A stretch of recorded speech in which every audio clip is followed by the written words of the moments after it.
അമേരിക്കയിൽ ട്രംപിൻ്റെ താരിഫിനെതിരെ കഴിഞ്ഞ ഫെബ്രുവരി 20 അമേരിക്കയിലെ സുപ്രീം കോടതി 9-അംഗ ബെഞ്ച്, അതായത് 9 ജഡ്ജിമാരുണ്ടായിരുന്നു. അതിൽ 6 പേര് ട്രംപിൻ്റെ താരിഫ് തെറ്റാണെന്നാണ് വിധി എഴുതിയത്.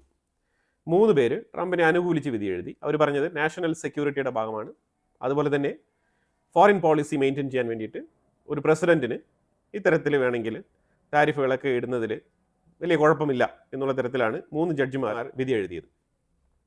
മൊത്തത്തിൽ ഏതാണ്ട് ഒരു 170ഓളം പേജ് വരുന്ന ഒരു വിധിന്യായ പ്രഖ്യാപനമാണ് അമേരിക്കയുടെ സുപ്രീം കോടതിയിൽ നിന്ന് പുറത്തു വന്നത്. അപ്പോൾ അതിൽ ട്രംപ് ആദ്യമേ പറഞ്ഞിരിക്കുന്നത് 1976 എമർജൻസി ആക്ട് അനുസരിച്ച് IEEPA international emergency economic power act എന്നാണ് ഇതിനെ വിളിക്കുന്നത്. ഇതിൻ്റെ അടിസ്ഥാനത്തിലാണ് ട്രംപ് ഈ താരിഫുകളെല്ലാം പ്രഖ്യാപിച്ചുകൊണ്ടിരുന്നത്.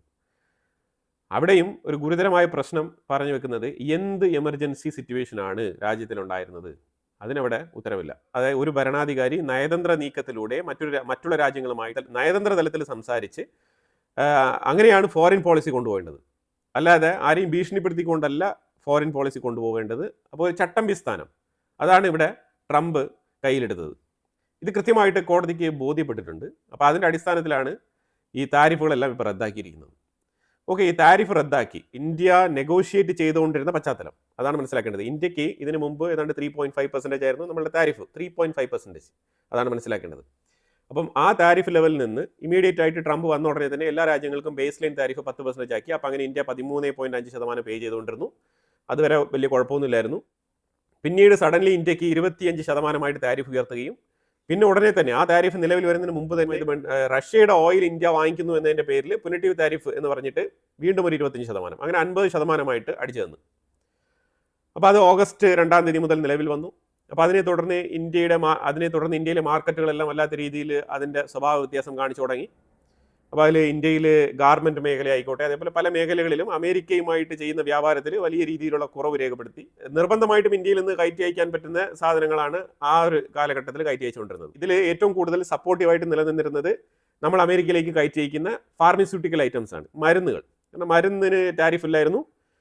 കാരണം മരുന്ന് അമേരിക്കക്കാർക്ക് വളരെ അത്യാവശ്യമാണ്. അപ്പോൾ വില കുറഞ്ഞ മരുന്ന് കിട്ടണം എന്നുണ്ടെങ്കിൽ അത് ഇന്ത്യയിൽ നിന്ന് തന്നെ പോകണം, ജനറിക് മെഡിസിൻസ്. ബാക്കിയുള്ള എല്ലാ മേഖലകളിലും ഒരു തരത്തിൽ താരിഫ് ഉണ്ടായിരുന്നു.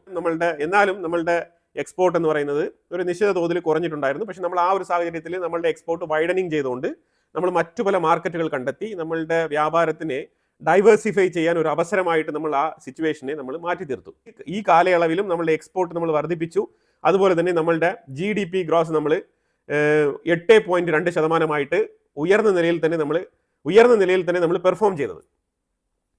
ഇതെല്ലാം തന്നെ ഒരു തരത്തിൽ ട്രംപ് ആശങ്കയോടെ നോക്കി കണ്ടു. ഇന്ത്യ സ്റ്റിൽ അവർ പ്രോഗ്രസീവ് ആണ് എന്നുള്ള നിലയിൽ വളരെ പോസിറ്റീവായിട്ടാണ് മുന്നോട്ട് പോകുന്നത് എന്നൊക്കെ ട്രംപിനെ അംഗീകരിക്കേണ്ടി വന്നെങ്കിലും ട്രംപിന് ഒരു ഡോമിനേഷൻ ഉണ്ടായിരുന്നു. പക്ഷെ ഇപ്പം കോടതി ആ ഡോമിനേഷൻ അങ്ങ് എടുത്ത് കളഞ്ഞിരിക്കുകയാണ്. അതായത് ഇപ്പം ഞാനിത് ഇത്രയും സീരിയസ് ആയിട്ട് ഈ വിഷയം സെപ്പറേറ്റ് ആയിട്ട് പറയാനുള്ള കാരണം എന്താണെന്ന് പറഞ്ഞാൽ അമേരിക്കയുടെ ഉള്ളിൽ ട്രംപ് നേരിടുന്ന പ്രതിസന്ധി എന്താണെന്ന് പറഞ്ഞാൽ ഇപ്പോൾ പുതിയതായിട്ട്, അതായത് 20 കോടതി വിധി വന്നു, 21 ട്രംപ് വന്നിട്ട് വീണ്ടും 10% താരിഫ് ഇടുന്നു. അന്ന് വൈകുന്നേരം തന്നെ 15% അതിനെ ഉയർത്തുന്നു.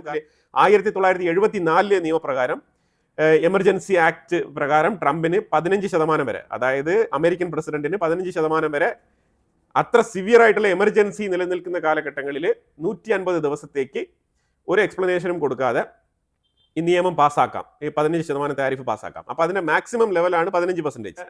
ആ നിയമം കയ്യിലെടുത്തുകൊണ്ടാണ് ട്രംപ് ഇപ്പോൾ 15% താരിഫ് പ്രഖ്യാപിച്ചിട്ടിരിക്കുന്നത്. ഇനി ഈ 15% താരിഫ് എന്തുകൊണ്ടാണ് ട്രംപ് ഇപ്പോൾ ഉടനെ പ്രഖ്യാപിച്ചത്? ഇതിൻ്റെ പുറകിൽ കാരണം എന്താണെന്ന് വെച്ചാൽ മറ്റുള്ള രാജ്യങ്ങൾ, അതായത് അമേരിക്കൻ കോടതിയിലെ ഈ വിധി വന്ന ഉടനെ തന്നെ ഇത്രയും നാളും അമേരിക്ക ചെയ്തുകൊണ്ടിരുന്ന ഒരു നെഗോസിയേഷൻ ഡോമിനൻസ്, അതായത് മറ്റുള്ള രാജ്യങ്ങളെ പട്ടിയെപ്പോലെ അങ്ങനെ തന്നെ പറയേണ്ടി വരും, സമാനമായിട്ട് അത്ര ഗതികെട്ട അവസ്ഥയിലാണ് മറ്റുള്ള രാജ്യങ്ങൾ അമേരിക്കയുമായിട്ട് നെഗോഷിയേറ്റ് ചെയ്തുകൊണ്ടിരുന്നത്, കാല് പിടിച്ചുകൊണ്ടിരുന്നത്. അത് ഇതേ ട്രംപ് പറഞ്ഞിരുന്നത് 70-ലധികം രാജ്യങ്ങൾ എന്നെ വിളിക്കുന്നുണ്ട്, ടെലഫോണിൽ ദേ ആർ കിസ്സിങ് മൈ എന്ന് പറഞ്ഞ ആളാണ് ട്രംപ്. അപ്പോൾ അത്തരത്തിൽ വെറുപ്പിക്കുന്ന ഡയലോഗുകൾ പറഞ്ഞ് മറ്റുള്ള രാജ്യങ്ങളെ തരം താഴ്ത്തി കണ്ടിരുന്ന ട്രംപ് ഇന്ന് അപ്പാടെ തകർന്നടിഞ്ഞിരിക്കുകയാണ്. ശരിക്കും അമേരിക്കയുടെ സുപ്രീം കോടതി ട്രംപിൻ്റെ അഹങ്കാരത്തിന് നല്ല രീതിയിലുള്ളൊരു താക്കീത് തന്നെയാണ് കൊടുത്തിരിക്കുന്നത്. അപ്പോൾ ഇത് ശരിക്കും മറ്റുള്ള രാജ്യങ്ങൾ ഇപ്പോൾ ഏഷ്യൻ സൈഡിൽ എടുത്തു കഴിഞ്ഞാൽ ഇന്ത്യയുടെ താരിഫ് 18% ഇരുന്നത് സുപ്രീം കോടതിയുടെ വിധി വരുന്നത് വരെ നമുക്ക് അഡ്വാൻറ്റേജ് ആയിരുന്നു. സുപ്രീം കോടതിയുടെ വിധി വന്നപ്പോൾ നമ്മൾക്ക് അതൊരു അഡ്വാൻറ്റേജ് അല്ല. കാരണം ഒരു നെഗോസിയേഷനും പോവാത്ത ട്രംപ് 25, 30, 35 എന്നൊക്കെ പറഞ്ഞിരുന്ന രാജ്യങ്ങൾക്ക് ചൈന ഒരു നെഗോസിയേഷനും പോയിട്ടില്ല. ചൈനയുടെ അടുത്ത് അമേരിക്കയാണ് ഇങ്ങോട്ടൊന്ന് കാല് പിടിച്ചിരിക്കുന്നത്. റെയർ എർത്ത് എലമെന്റ്സ് തരൂ, നിങ്ങളുടെ താരിഫ് ഞങ്ങൾ കുറയ്ക്കാം. ചൈന ചോദിച്ചിട്ടില്ല താരിഫ് കുറയ്ക്കും എന്ന് പറഞ്ഞിട്ട്. അതാണ് നമ്മൾ നോക്കിക്കാണേണ്ടത്. അപ്പോൾ ഇതുപോലെ വിയറ്റ്നാം ഉൾപ്പെടെയുള്ള രാജ്യങ്ങൾ 25% താരിഫുണ്ട് വിയറ്റ്നാമിന്. അപ്പോൾ ഇവിടെ എല്ലാം തന്നെ ഇപ്പം ഇന്ത്യയെക്കാളും കുറഞ്ഞ താരിഫ് നിരക്കിലേക്ക് പോവുകയാണ്.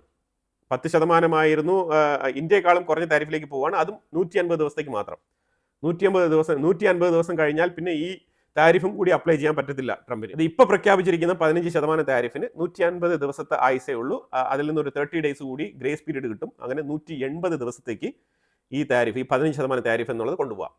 അപ്പോൾ അങ്ങനെയാണെങ്കിൽ ഒരു 6 മാസത്തേക്ക് ഒരു 6 മന്ത്സിന് ഒരു പ്രശ്നമില്ലാതെ ഇപ്പം ട്രംപ് വിധിച്ചിരിക്കുന്ന ഈ 15% താരിഫ് മുന്നോട്ട് പോകും.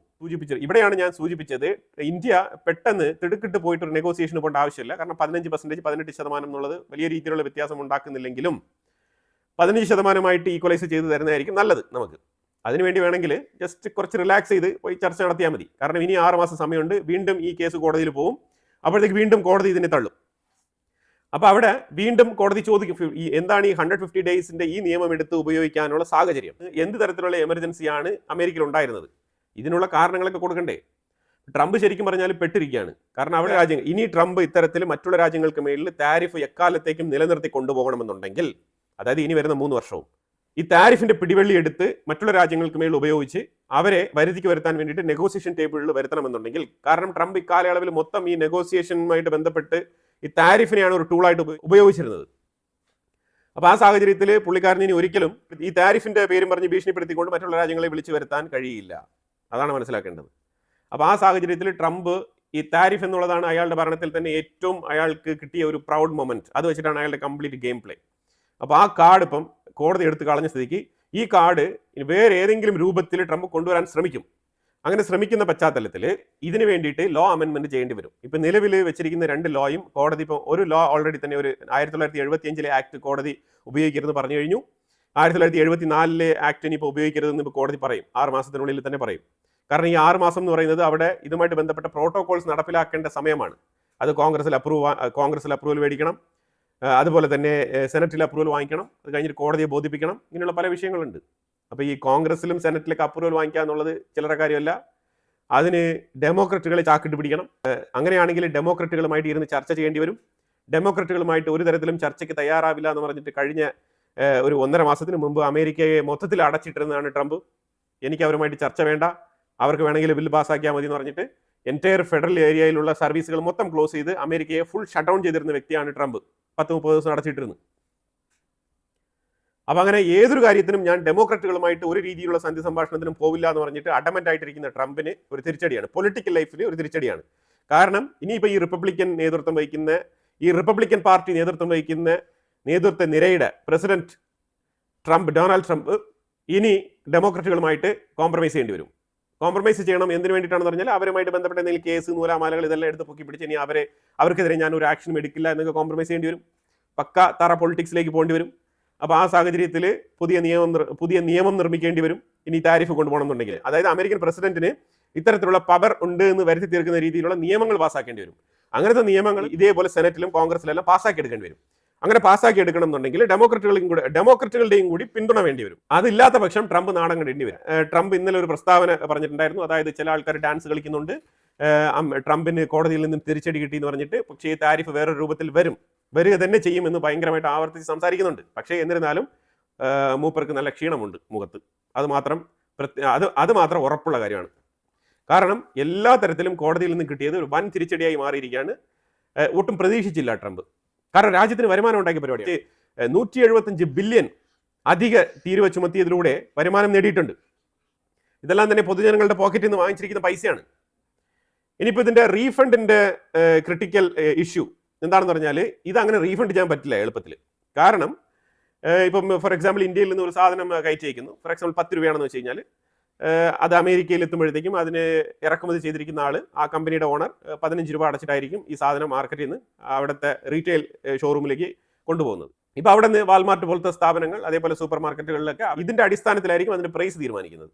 അപ്പോൾ അതിപ്പം മാസങ്ങളായിട്ട് പ്രൈസ് അങ്ങനെ തീരുമാനിച്ച് വെക്കുകയും അതവിടെ പലതരത്തിലുള്ള കസ്റ്റമേഴ്സ് വന്ന് അത് പർച്ചേസ് ചെയ്ത് കൊണ്ടുവരികയാണ്. ഇത് എൻഡ് യൂസർ എന്ന് പറയുന്നത് ഇത് പർച്ചേസ് ചെയ്യുന്ന കസ്റ്റമറാണ്. ഓക്കെ, കസ്റ്റംസിൽ നിന്നും റീഫണ്ട് ചെയ്യാൻ എളുപ്പമാണ്. കാരണം ഇതാരാണോ ഇറക്കുമതി ചെയ്തിരിക്കുന്നത്, ആ ഇമ്പോർട്ടർ എക്സ്പോർട്ടർ, അതിന്റെ ബേസിസിൽ ആ ബിൽ ഓഫ് എൻട്രി വെച്ചിട്ട്, ബിൽ ഓഫ് എക്സിറ്റ് വെച്ചിട്ട് ഇവർക്ക് കറക്റ്റായിട്ട് അത് കൊടുക്കാൻ പറ്റും. പക്ഷേ ഈ വാങ്ങിക്കുന്ന മുതലാളി ഓൾറെഡി ഇതിനൊത്ത പൈസ കസ്റ്റമറുടെ കയ്യിൽ നിന്ന് വാങ്ങിച്ചു കഴിഞ്ഞു. അതെങ്ങനെ തിരിച്ചു കൊടുക്കും?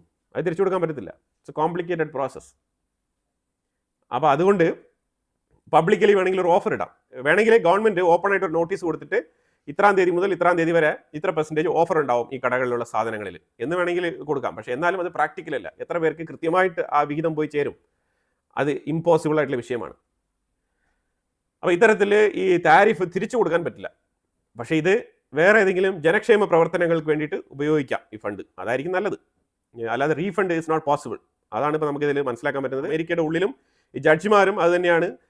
ചീഫ് ജഡ്ജ് ജോൺ റോബർട്ട് പുള്ളിക്കാരനാണ് പറഞ്ഞത് ഈ റീഫണ്ട് ചെയ്യുന്നത് ഇമ്പോസിബിൾ ആയിട്ടുള്ള പ്രോസസ്സാണ്. അത്ര കോംപ്ലക്സ് ആയിട്ടുള്ള ഒരു പ്രൊസീജിയറാണ് റീഫണ്ട് എന്നുള്ളത്. അത് ചീഫ് ജസ്റ്റിസ് ആയിട്ടുള്ള ജോൺ റോബർട്ട് അതിനെക്കുറിച്ച് വളരെ വ്യക്തമായിട്ട് പറഞ്ഞിട്ടുണ്ട്. ഇനി ട്രംപ് ഈ വിധി പകർപ്പോട് കാര്യങ്ങൾ ഒതുങ്ങില്ല. എന്തുകൊണ്ട് എമർജൻസി? അമേരിക്കയിൽ എന്ത് എമർജൻസി? അതിൻ്റെ ഉത്തരം ഈ മുതലാളി കൊടുക്കേണ്ടി വരും. മീൻസ് അമേരിക്കൻ പ്രസിഡന്റ് പറയേണ്ടി വരും. എന്ത് തരത്തിലുള്ള എമർജൻസി? 150 ദിവസത്തേക്ക് താരിഫ് ഉയർത്താൻ വേണ്ടിയിട്ടുള്ള എന്ത് തരത്തിലുള്ള എമർജൻസിയാണ് അമേരിക്കയിൽ ഉണ്ടായിരിക്കുന്നത്? അപ്പോൾ അതിലൂടെ ഈ ജഡ്ജി ഒരു വിഷയം കൂടി അവിടെ പറയുന്നുണ്ട്. Don't read the law by your own intention. അതായത് നിങ്ങളുടെ സ്വന്തം താല്പര്യങ്ങൾക്ക് വേണ്ടിയിട്ട് ഈ ലോ വായിച്ച് മനസ്സിലാക്കരുത്. ശരിക്കും ഈ നിയമങ്ങൾ ഇവിടെ വെച്ചിരിക്കുന്നത് പൊതുസമൂഹത്തിന്റെ നന്മയ്ക്ക് വേണ്ടിയിട്ടാണ്. അപ്പോൾ അതിനെ അത്തരത്തിൽ വേണം കാണാൻ. അപ്പോൾ ഇവിടെ എമർജൻസി ടൈമിൽ ഒരു നിയമം പാസ്സാക്കാം എന്ന് പറഞ്ഞു കഴിഞ്ഞാൽ അത് അത്തരത്തിൽ എമർജൻസി ടൈമിൽ ഇതിനെ പാസ്സാക്കണം എന്ന് മാത്രമല്ല, ഈ ജോൺ റോബർട്ട് പറയുന്നത് എല്ലാ കാര്യങ്ങൾക്കും കോൺഗ്രസ്സിൽ ഒരു സൈഡിലൂടെ ഒരു പേപ്പർ മൂവ് ചെയ്തിട്ട് വേണം ഇത്തരത്തിലുള്ള എമർജൻസി ആക്ടുകളൊക്കെ ചെയ്യാൻ. അല്ലാതെ എമർജൻസി ആക്ട് ഇട്ടിട്ട് വീട്ടിൽ നിന്ന് ഉറങ്ങരുത്. അതിനെക്കുറിച്ചുള്ള ചർച്ചകളും അതിനെക്കുറിച്ചുള്ള വിശദമായിട്ടുള്ള പഠനങ്ങളും കാര്യങ്ങളും എല്ലാം തന്നെ പാരലലി നടക്കണം. അത് നടത്തിയിട്ടുണ്ടോ ട്രംപും ചോദിക്കുമ്പോഴത്തേക്കും ട്രംപ് നടത്തിയിട്ടില്ല. ട്രംപ് അതിനെ ഒരു ഓപ്പർച്യൂണിറ്റി ആയിട്ട് ഉപയോഗിച്ചുകൊണ്ട് മറ്റുള്ള രാജ്യങ്ങൾക്ക് മേളിൽ താരിഫ് അടിച്ചേൽപ്പിക്കുകയാണ് ചെയ്തത്. ഇതെല്ലാം തന്നെ പ്രസിഡന്റിന്റെ കപ്പാസിറ്റിയിൽ ചെയ്യാൻ പറ്റാത്ത കാര്യങ്ങളാണ്. അതായത് പ്രസിഡന്റ് എന്ന് പറയുമ്പോഴത്തേക്കും പ്രസിഡന്റിൻ്റെതായിട്ടുള്ള ചില ആനുകൂല്യങ്ങളുണ്ട്, ചില പ്രത്യേക റൈറ്റ് ഉണ്ട്. പുള്ളിക്ക് പാസ്സാക്കാൻ പറ്റുന്ന നിയമങ്ങളെ കുറിച്ചൊക്കെ വളരെ വ്യക്തമായിട്ട് പറയുന്നുണ്ട്. അതേപോലെ തന്നെ കോൺഗ്രസിനും അതേപോലെ ചില അവകാശങ്ങളുണ്ട്. അവർക്കും ഇതിൽ റൈറ്റ് ഉണ്ട്. അവരുടെ പണി ചെയ്യാൻ ഇയാൾ സഹകരിക്കണം. ഞാനാണ് രാജാവ്, ഞാൻ എല്ലാം ഇവിടെ തീരുമാനിക്കുമെന്ന് പറഞ്ഞു കഴിഞ്ഞാൽ അത് ശരിയാവില്ല. അത് ഡിക്റ്റേറ്റർഷിപ്പാണ്, അതോറിറ്റേറിയനിസം. അതിവിടെ നടക്കൂല. ഇവിടെ ഇൻക്ലൂസീവ്നെസ് ആണ് വേണ്ടത്. ഇവിടെ കോൺഗ്രസുമായിട്ട് ചേർന്ന് പ്രവർത്തിക്കണം. അല്ലാതെ പ്രസിഡന്റിന് ഒറ്റയ്ക്ക് ഇവിടെ ഇങ്ങനെ താരിഫ് ഒന്നും ഇടാൻ പറ്റില്ല എന്നുള്ളതാണ് ജോൺ റോബർട്ട് പറഞ്ഞു വെക്കുന്നത്. ഇതേ സെയിം പ്രിൻസിപ്പിളാണ് 1975 ആക്ട് ഇപ്പം ട്രംപ് നടപ്പിലാക്കിയിരിക്കുന്ന 15% താരിഫിനും. അപ്പം മാക്സിമം ആയുസ് 180 ദിവസങ്ങളാണ്. ജസ്റ്റ് 6 months മാത്രമേ ഉള്ളൂ ഇപ്പൊ ട്രംപ് പ്രഖ്യാപിച്ചിരിക്കുന്ന ഈ 15% താരിഫിനും. ഇവിടെ ഇന്ത്യ നേരിടുന്ന പ്രതിസന്ധി എന്താണെന്ന് പറഞ്ഞാൽ ഈ 6 മാസം കഴിയുമ്പോഴത്തേക്കും മറ്റുള്ള രാജ്യങ്ങൾക്കെല്ലാം താരിഫ് 0% ആയിട്ട് മാറുകയാണ്. അപ്പോഴും ട്രംപ് ഇന്ത്യയുമായിട്ടുള്ള താരിഫ് 18% ആയിട്ട് നിലനിർത്താൻ സാധിക്കുമോ എന്നുള്ളതാണ് ഇവിടെ ചോദ്യം. അപ്പോൾ ഇവിടുത്തെ പ്രശ്നം എന്ന് വെച്ചാൽ ഇവിടെ നമ്മളുടെ ഇന്ത്യയും അമേരിക്കയും തമ്മിലുള്ള താൽക്കാലിക ട്രേഡ് ഡീൽ, അതാണ് ഇവിടെ നമ്മൾ മനസ്സിലാക്കേണ്ടത്. Temporary trade deal. ഇത് ട്രൂത്ത് സോഷ്യൽ മീഡിയ പ്ലാറ്റ്ഫോമിൽ മാത്രമാണ് ഇത് അപ്രൂവ് ആയിരിക്കുന്നത്. ഇതാണ് മനസ്സിലാക്കേണ്ടത്. അപ്പോൾ ഇവിടെ ഇന്ത്യ ഇതിൽ നിന്നും പിറകോട്ട് പിൻവലിയാനുള്ള സാധ്യത വളരെ കൂടുതലാണ്. അപ്പോൾ ഇന്ത്യ പിൻവലിയുമോ എന്ന് ചോദിച്ചു കഴിഞ്ഞാൽ ഇന്ത്യയെ കൊണ്ട് പിൻവലിപ്പിക്കാൻ അമേരിക്ക തന്നെ പ്രേരിപ്പിക്കും. കാരണം ഇതുമായിട്ട് ബന്ധപ്പെട്ട് വളരെ നൈസർഗികമായിട്ട് സംസാരിച്ച് കാര്യങ്ങൾ ഒത്തുതീർപ്പാക്കാൻ വേണ്ടിയിട്ട് ഇന്ത്യയുടെ പ്രതിനിധികൾ അമേരിക്ക അപ്രോച്ച് ചെയ്തപ്പോഴത്തേക്കും അമേരിക്ക പറഞ്ഞത് ഇല്ല, നിങ്ങളുടെ താരിഫ് ഇങ്ങനെ തന്നെ നിലനിർത്തും. ഇനി നിങ്ങൾക്ക് താരിഫ് കുറയ്ക്കണം എന്നുണ്ടെങ്കിൽ നിങ്ങൾ വേറെ എന്തെങ്കിലും സാധനങ്ങൾ അമേരിക്കയിൽ നിന്ന് പർച്ചേസ് ചെയ്യണം. ജസ്റ്റ് ലൈക്ക് F-35 പോലത്തെ 2-3 സാധനങ്ങളൊക്കെ വാങ്ങിക്കേണ്ടി വരും എന്നുള്ളതാണ് അമേരിക്കയുടെ നിലപാട്. ഇവിടെ ഇന്ത്യ ചെയ്യേണ്ടത് ജസ്റ്റ് നെഗോസിയേഷൻ ഒഴിവാക്കിയിട്ട് അമേരിക്കയ്ക്ക് അമേരിക്കയുടെ വഴി, ഇന്ത്യക്ക് ഇന്ത്യയുടെ വഴി എന്ന് പറഞ്ഞിട്ട് വളരെ ബോൾഡ് ആയിട്ടുള്ള തീരുമാനമെടുത്ത് പിൻവലിയുന്നതാണ് നല്ലത്. ഇത്തരത്തിൽ അധികാര ദുർവിനിയോഗം നടത്തിക്കൊണ്ട് മറ്റുള്ള രാജ്യങ്ങളെ തീർത്തും അടിമകളായിട്ട് കണക്കാക്കുന്ന ഈ ട്രംപിന്റെ മുന്നിൽ പോയി ഇത്തരത്തിലൊരു ട്രേഡ് ഡീൽ സൈൻ ചെയ്യേണ്ടതില്ല ഈ സാഹചര്യത്തിൽ. കാരണം അവർക്ക് കോടതിയിൽ നിന്നും അവർക്ക് അനുകൂലമായിട്ടുള്ള വിധി സമ്പാദിക്കാൻ കഴിഞ്ഞിട്ടില്ല. ഇവിടെ കഴിവുകേടുള്ളത് ട്രംപിന്റെ ഭരണകൂടത്തിനാണ്. അവരാദ്യം പ്രഖ്യാപിച്ച താരിഫിൽ ഉറച്ചു നിൽക്കാൻ പറ്റുമോ എന്നുള്ള വിഷയത്തിൽ തീരുമാനം ഉണ്ടാക്കട്ടെ. അത് കഴിഞ്ഞിട്ട് മതി മറ്റൊരു രാജ്യവുമായിട്ടുള്ള ട്രേഡ് ഡീൽ. അപ്പോൾ ഇതിനെക്കുറിച്ചുള്ള നിങ്ങളുടെ അഭിപ്രായങ്ങൾ കമന്റ് ബോക്സിൽ രേഖപ്പെടുത്തുക. കൂടുതൽ വാർത്തകളുമായിട്ട് അടുത്ത വീഡിയോയിൽ വരാം. Thank you so much.